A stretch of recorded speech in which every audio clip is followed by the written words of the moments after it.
the morning hours are the most opportune time to consume calories. Breakfast is the most important meal of the day. That's what they say. That's what they've always said. Recall the old conventional wisdom, decades old, along with the US government guidelines, food pyramid and food plate. And this notion that breakfast is the most important meal of the day has been slammed in recent years, in the past 15 years, with the rise of the ancestral health movement. And as the party line goes, this notion that we need to wake up and immediately stuff our face with calories to get energy to go through the day is quite disparate from the ancestral model, where our ancestors, of course, had irregular feeding and they did just fine, and they engaged wonderful mechanisms like keto to continue carrying on with high energy and good focus. And so the ancestral message was really poking criticism at this carbohydrate paradigm, as they call it, where we are so metabolically unhealthy that our main source of energy is outside calories, starting with that orange juice cereal toast and jelly toast in the morning. And so that was rightfully second guessed. And we realized the tremendous value of becoming metabolically flexible and metabolically healthy, such that we could function just fine fasting in the morning hours and improving our body's ability to burn stored body fat as the primary source of energy. So all that message is wonderful and sensible, and of course, a preferred alternative to existing in the carbohydrate paradigm.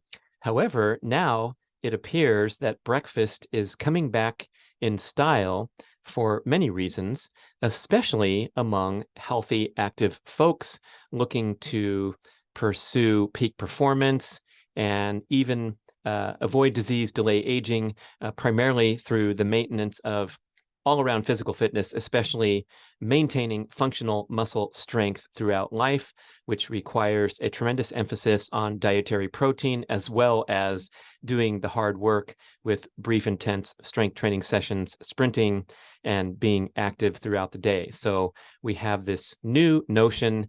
You could call it eat more, move more, or you could call it muscle-centric medicine, the term coined by Dr. Gabrielle Lyon.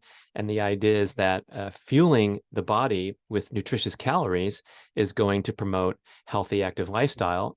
And promote is different than, it doesn't equate with it, but you got to get out there and exercise and do the workouts as well as fuel yourself. So I want to do a show about rethinking this obsession with skipping breakfast as a gold star for metabolic flexibility, and instead reflect on the many ways in which the morning hours are the most opportune time to consume calories, because that's when you are the most insulin sensitive. And in contrast, sometimes what happens if you are devotedly trying to adhere to a tight eating window or a 16-8 pattern, that would be 16 hours of fasting and 8 hours time window in which you consume your calories. Sometimes what happens is calories get backloaded into the evening. I'm sure we can all relate, where we're fasting, we feel great. We break for lunch finally, and then we carry on. And then at 8 p.m., we're reaching for the Ben & Jerry's ice cream or slamming a big bowl of popcorn because we were under-fueled throughout the day, and we're getting these hunger and satiety hormones dysregulated from an overly stressful approach to diet. This is particularly evident with the hard training crowd, who also tries to pair that with carbohydrate restriction, eating window restriction, and you end up stressing the body tremendously to be able to perform the workout, perhaps in a fasted state, and perhaps even fasting, or having a meal that's very low in carbohydrates after you've burned a bunch of carbohydrates during the workout. So this would be the discussion of how breakfast may be coming back into style for many people looking to lead healthy, active lifestyle.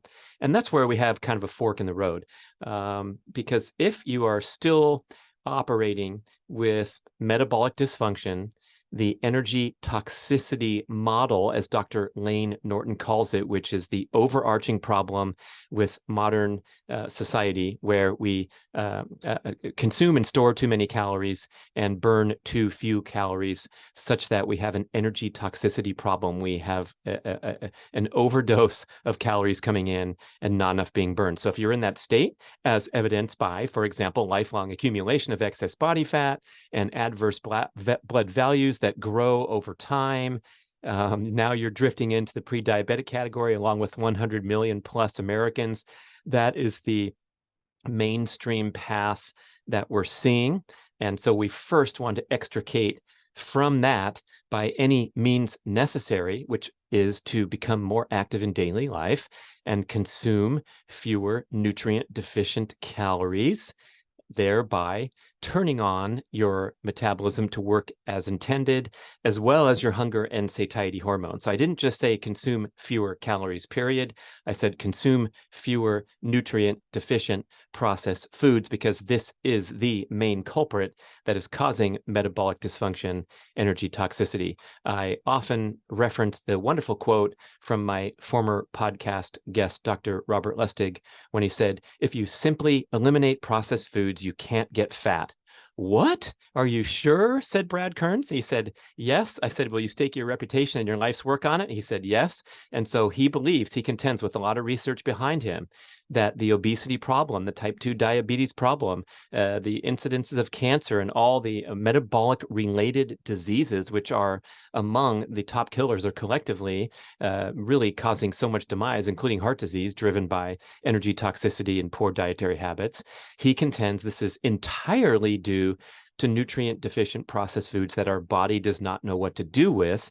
And on the flip side, and I want you to consider this from your own perspective, it's pretty darn difficult to get fat on consuming nutrient dense, natural, wholesome foods. Can you get fat eating too many steaks and too many eggs and too much fruit? Mark Smelly Bell contends, yes, I sure can. I can eat steaks till the cows come home and put on some excess body fat. But I think the important takeaway point here is that it's really, really difficult to become metabolically unhealthy when you exclusively consume nutritious natural foods. Why? Because when you consume a giant bowl of fruit, as I do every morning now with my recent experiment, or a delicious steak or a hamburger or eggs or wild-caught salmon or all the wonderful plant foods that you might enjoy, it's sending the proper signals to your appetite and satiety hormones such that it's really, really difficult to eat too much broccoli and feel like crap, or eat too many steaks or too many eggs. Andrew Zaragoza, the co-host of the Mark Bell Power Project, was talking to me during our interview about how he has 10 eggs for breakfast. Now, this is a high-powered guy. He does jujitsu. He lifts weights. He's very busy. He's very fit. He's very lean. But when he leaves the home for his busy day over at the gym, that is what fuels him. And a lot of people might scoff and say, wow, that's crazy. That's ridiculous. What about all that cholesterol? All this stuff has been strongly disproven. And if you're stuck in that mindset that all those eggs are going to give him a heart attack, you're around 40 to 50 years behind the emerging research. So what he's getting is a tremendous amount of protein, as well as the healthful fats that are found and all the other micronutrients that are found, especially in the egg yolk. And that is fueling him for a busy, active, energetic day. Okay, so for more details, I mentioned my bowl of fruit. You can look up my YouTube video about Brad's new morning routine. Of course, right on the heels of my morning exercise routine that I talk about frequently, I have been slamming a giant bowl of fresh fruit, followed by a super duper nutrient-dense, high-protein smoothie with healthful, nutritious fats as well as carbohydrates in the smoothie, but the centerpiece being 3 scoops of my B.rad whey protein plus creatine super fuel. So that is my start to the day just about every day, not every single day, but that represents a big shift from years prior to that. For years, I would generally skip breakfast because I wasn't hungry, because I was metabolically flexible. I felt fine. I felt energetic, alert. I could do my work. I could do my workout, and I would perhaps nibble on dark chocolate until around midday. And then I would go prepare my first centerpiece meal of the day. Mark Sisson and I wrote a great book called 2 Meals a Day, generally putting up strategies such as that, where you might be picking lunch and dinner. Some people might pick breakfast and dinner indeed. But the general notion that this necessity of sitting down 3 meals a day on the clock is flawed and dated because it possibly suggests metabolic dysfunction.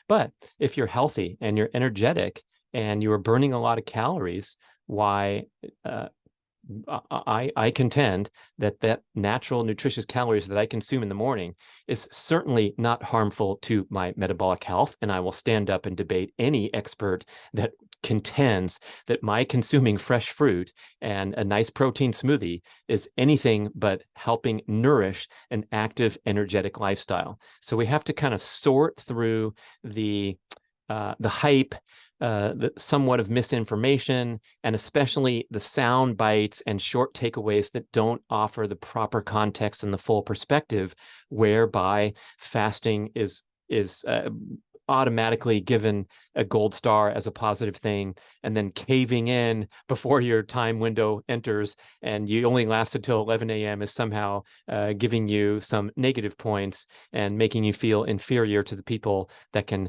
go out to forget about 2 meals a day. OMOD became popular in recent years. That's 1 meal a day. And sure, that's impressive that someone can go all day long without eating food.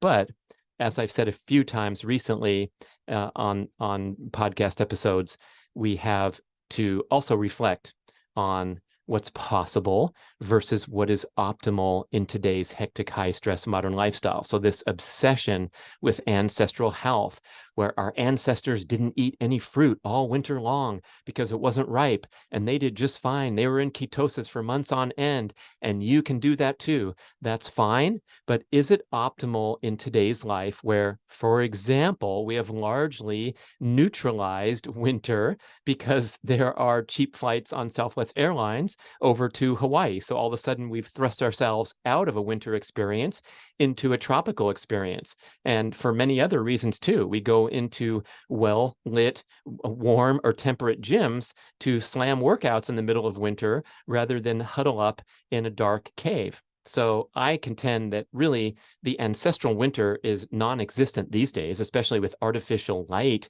indoors, artificially lengthening our days throughout the winter.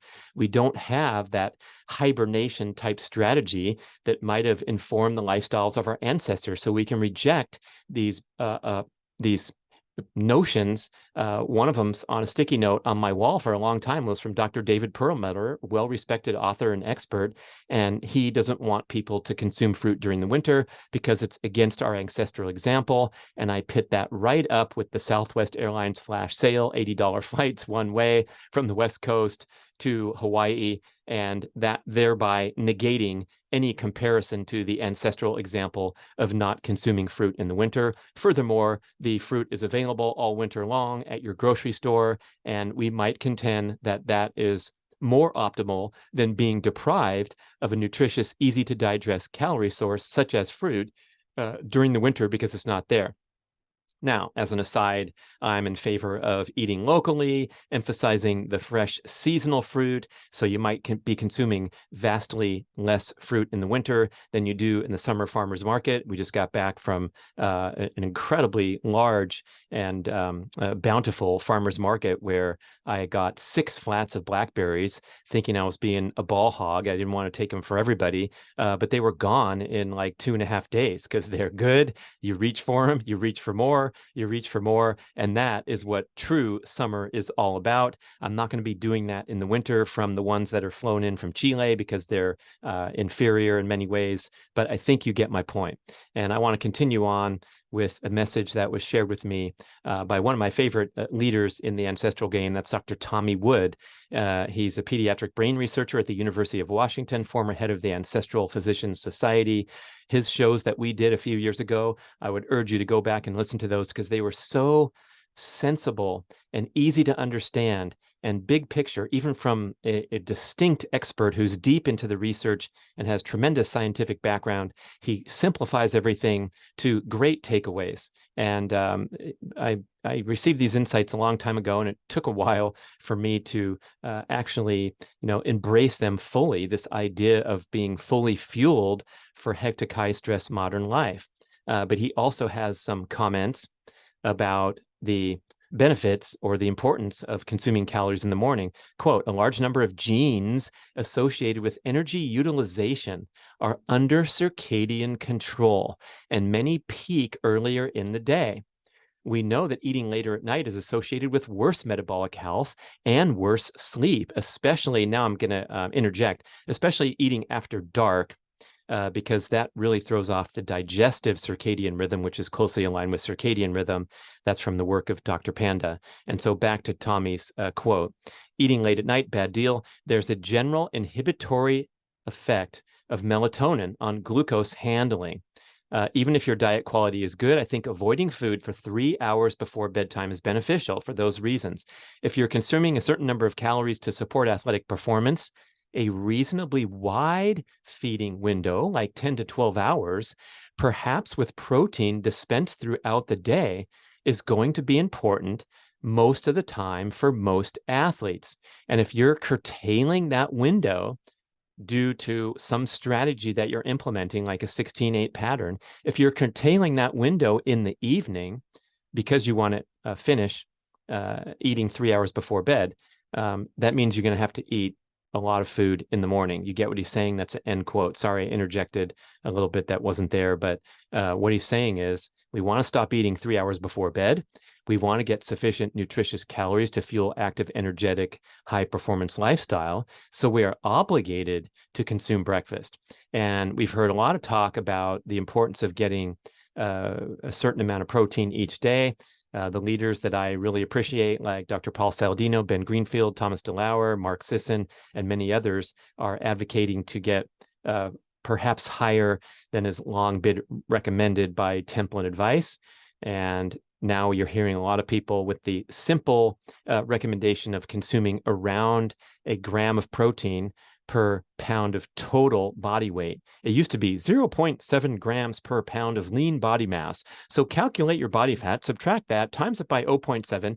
Yeah, that's less than a gram per pound. How about this? Step on the scale, see how much you weigh. I weigh 165, so I can shoot for 165 grams of protein per day on average. That's a lot easier than the calculations. And it's very, very difficult to overshoot on protein because of the tremendously high satiety factor that you get from eating 10 eggs or 2 steaks or 3 scoops of B.rad superfuel in your smoothie. So I'm going for that gram per pound guideline. And if you are going for such a guideline and you're eating on a 16-8 pattern, it's impossible because you cannot stuff your face with huge doses of protein at a single setting. There's some research showing that it's more difficult to assimilate, and you can't assimilate more than, I've heard 60 grams at one meal, I've heard 40 grams at one meal. And so that means you're going to have to be having multiple protein feedings throughout the day, as Dr. Tommy Wood recommends. I listened to the great show on the Peter Attia Drive podcast from Dr. Don Layman, highly regarded protein expert. He contends that the best times to consume protein are at the start of the day and at the end of the day. So at the end of your feeding window. He's not talking about 10 minutes before bed, but if we're honoring Tommy's guideline and many others' guideline to stop eating a couple hours before bed, we want to get a nice dose of protein in the evening as well as early in the morning. Why early in the morning for protein? Because you've been fasted overnight. And if you do not consume protein in the morning, you can very possibly go into catabolism to get your amino acids your needs met for that active, energetic day, especially if you're going out in the morning and slamming a workout. So the recommendation to break your fast in the morning, emphasizing protein, is well respected from Dr. Lehman. And then he wants you to get another dose at the end of the day so that you can set yourself up for efficient overnight repair and replenishment. And during the show, Dr. Lehman was mentioning how we typically do pretty well getting a high protein meal for dinner. Cultural centerpiece is usually some animal protein in the evening. So we have our steak, we have our salmon, whatever we're doing in the evening. But there in the morning is easy place to fall short, especially because the typical breakfast features are high carbohydrate foods, especially all the processed foods like the cereals and the pancakes and the muffins and all that kind of thing. So maybe not, I'm not advocating here that you slam a big bowl of cereal with 2 slices of toast and a bunch of carbohydrate calories, but rather that protein becomes the central focus of the morning meal, as well as natural nutritious carbohydrates, so that you can lead a healthy, active, energetic lifestyle and perform and recover in workouts as well. There are also some other plugs or rationale for consuming protein. And one is a meta study of thousands of weight loss studies. So a meta study is a study of many studies. They did not have their own lab, people coming in and having cereal or eggs, but they sat down and evaluated tons of study conclusions. So whenever you hear the word meta study, you can perk your ears up, because these conclusions are highly respected due to the fact that they take in so much data from so many different sources, different countries, and then try to draw some insights. Like the meta study that I mentioned from UCLA about folks that do a sufficient amount of general daily activity as measured by their step count versus folks that are under 4,000 steps. That's kind of below the threshold to consider active, and they have smaller brains than the folks that are active and energetic and making that BDNF, brain-derived neurotropic factor, from just being generally active, not to mention doing workouts and being physically fit. So if hundreds or perhaps thousands of studies offer up an insight like that, you want to pay close attention to it, rather than the one-off studies that we sometimes will see exposed to in the news media. And it's difficult to respect those fully, because a small study that's poorly designed can bring up some pretty crazy results, and then we take it and run with it with a PR campaign. So anyway, the meta study evaluating thousands of weight loss studies identified 5 success factors of people who lost weight and kept it off long term. 98% of them changed their diet. 94% of them increased activity. 75% of them weighed themselves regularly, and 78% of them ate breakfast every day. 78% of people who lost weight and kept it off long-term ate breakfast every day. Okay, so take that ancestral health template message that you don't really need breakfast. If you're struggling with excess body fat and control of your appetite satiety hormones and thereby your eating behaviors, it might be worth front-loading with natural, nutritious foods, especially protein, in the morning, and seeing how that goes. Let's talk 30 days later and see if your Ben & Jerry's shopping list has diminished because you have fueled yourself and not dipped into stress hormones and those factors that can come back to bite you later in the day. Oh, speaking of weighing themselves regularly, we've often heard about staying away from the scale, not obsessing about the scale, not getting discouraged by stepping on the scale and not seeing a change when you thought one. But now here's a counterpoint, and this was advanced really nicely by Dr. Ron Sinha on the Meta Health podcast that he hosts, and also when he was a guest on my show. He says he recommends his patients weigh themselves every single day. And one of the benefits of looking at your weight fluctuation day by day is you will start to observe a high and low range that your body weight fluctuates in. Perhaps it's 5 pounds in many cases. Maybe it's 3 or 4 for a smaller person. Maybe it's 6 or 7 for a bigger person. But if you weigh yourself every day for a month or 2 months, you're going to see a float that's going to be several pounds. And what Dr. Sinha notices when he's at the lower end of his body weight is it's a possible sign that he's been pushing the envelope, perhaps overdoing it a bit, and is warranting a period of refeeding and minimized exercise so that he can recover. And when he's at the high end of his weight range, that is a signal, that is an indication that he is fully glycogen fueled and thereby teeing himself up to go and perform some ambitious workouts where he might deplete glycogen over time a little bit and show a couple pounds lighter the next day and the next day. But we also, when we're talking about weight fluctuation on the scale, it's really important for people to realize that 1 gram of carbohydrate binds with 3.8 grams or so of fluid, water, in the body. And so this glycogen retention and fluid retention is the main reason that you see these quick fluctuations in weight. So if you're bummed when you come back from your cruise and it shows that you've gained 10 pounds, it could be that 4, 5, or 6 of those pounds are from fluid retention and glycogen loading, and that you will easily drop those off after you engage in a pattern of 3 or 4 days of ambitious workouts and sensible eating rather than overeating. And so the idea of adding a single pound of body fat, it takes a lot of work. It's pretty difficult to throw on 1 pound of fat. And that's, I think, comforting to realize that it's pretty difficult to spin out of control. It takes a long time and a lot of effort, focus, and dedication to overeat to the extent that you're adding body fat.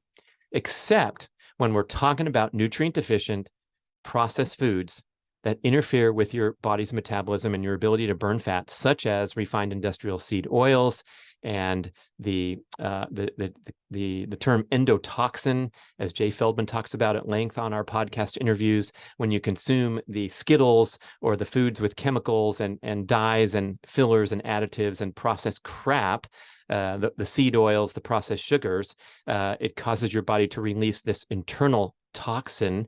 Lipopolysaccharide is the term, or we call it endotoxins. And when you're in this inflamed state with the release of endotoxins, poisons into your bloodstream, guess what? Your metabolism gets all screwed up. So it's easy to add excess body fat and not burn it off successfully because you're stuffing your face with processed food. So I really want to point the emphasis on cleaning up your diet, getting rid of processed foods as the first order of business before you fool around with portion control and calorie counting and all these short-term strategies that might work.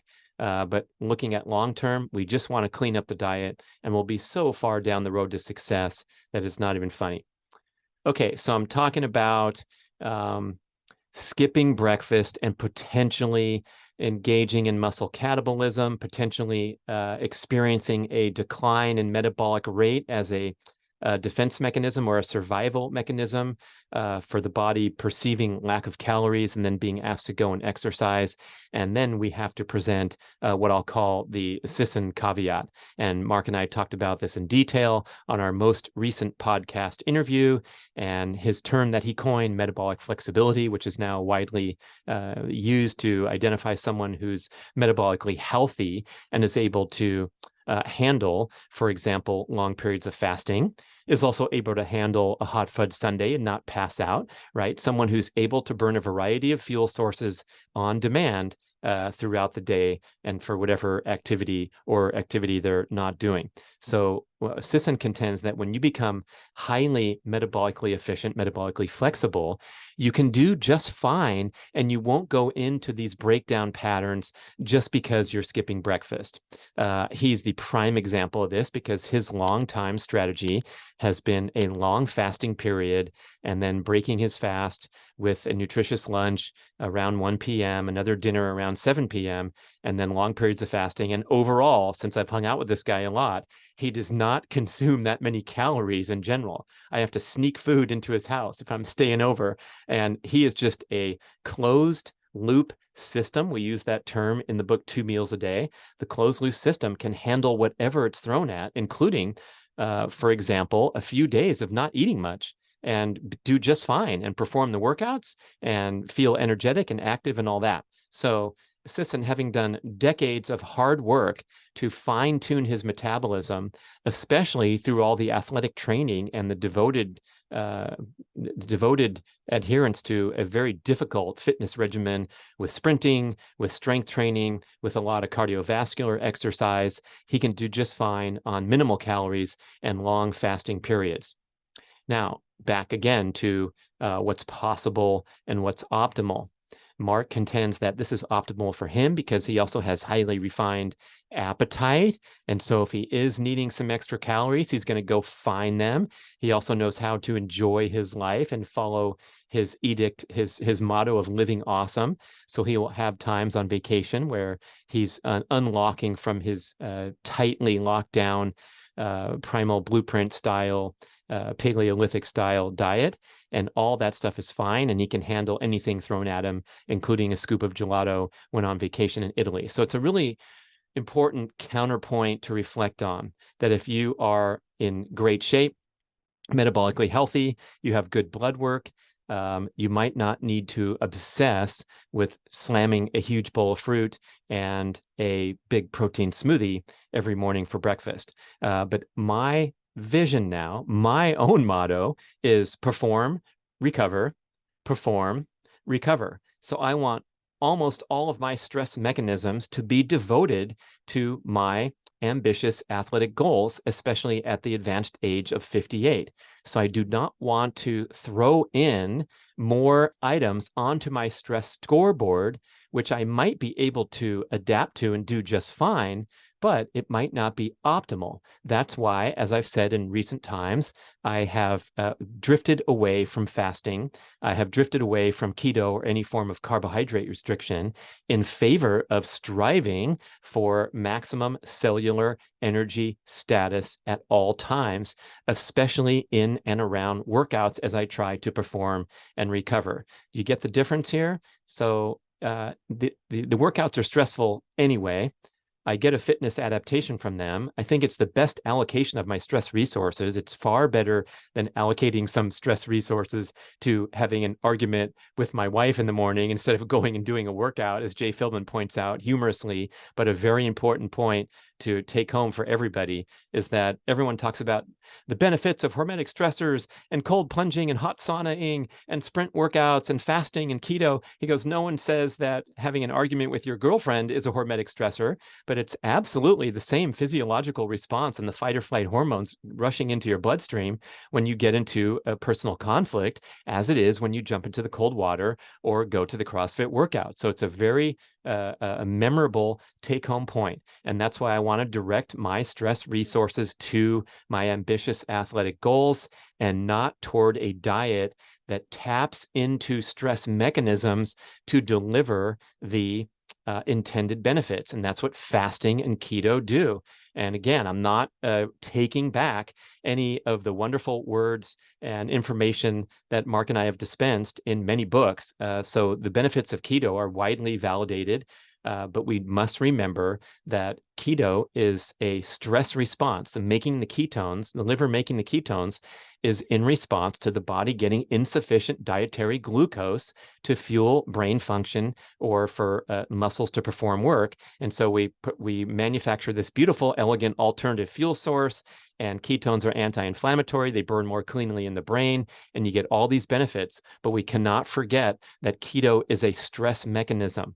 And so it is best used in a strategic manner, especially for people who suffer from metabolic dysfunction and energy toxicity. I love how Thomas DeLauer verbalizes in great detail the nuances at play here. And if you don't know Thomas, go look at his viral YouTube channel with a few million subscribers. Join the gang if you've been living under a rock. But he was a former fat guy. He weighed 300 pounds, and he got down to unbelievable Rip City, where he became a magazine cover boy on many of the muscle magazines that you see in the grocery store. And now he's dispensing great information on his YouTube channel. But he talks about how keto and fasting and all these strategies were lifesavers for him that helped him turn the corner from being a fat guy, corporate salesman on the road, to being a fitness expert. And so, of course, they were beautiful strategies that, for example, promote dietary satiety, as keto has been touted for, and so that you're able to, prompt the excess body fat dropping off the body for months and months at a time. Now, as an extreme fitness hybrid athlete who's performing incredible athletic feats of both endurance and strength in the gym, Thomas has repositioned his use of fasting and keto because he has such incredible metabolic energy demands. And if you want to go look at his blood work, I'm sure it's fantastic, where we're not at risk of high triglycerides or things that happen to people when they are existing in an energy toxicity state. So when you look at fasting, when you look at keto, and you're trying to live a healthy, active, energetic lifestyle, you see these as tools, occasional strategies. Speaking of using fasting as an occasional strategy, right now, as I record this, I'm coming off 8 days in a row of fasting for 22 hours a day. What, Brad? I thought you said you didn't fast anymore. Yes, I got my second bout of the very popular global pandemic illness, C blank VID. I don't want to get bleeped out. You see people doing that all the time. I don't know why. But anyway, it was a rough go for 8 days. And during that time, I believe strongly in the power of the fasted body to direct all necessary resources toward battling an illness. So I did not go out of my way to skip meals. I wasn't hungry. I wasn't moving or doing any energy expenditure. So it was very easy and strategic for me to fast almost all day. I finally got around to eating a dinner in the evening, not much, but that was it until the next day, and the same pattern.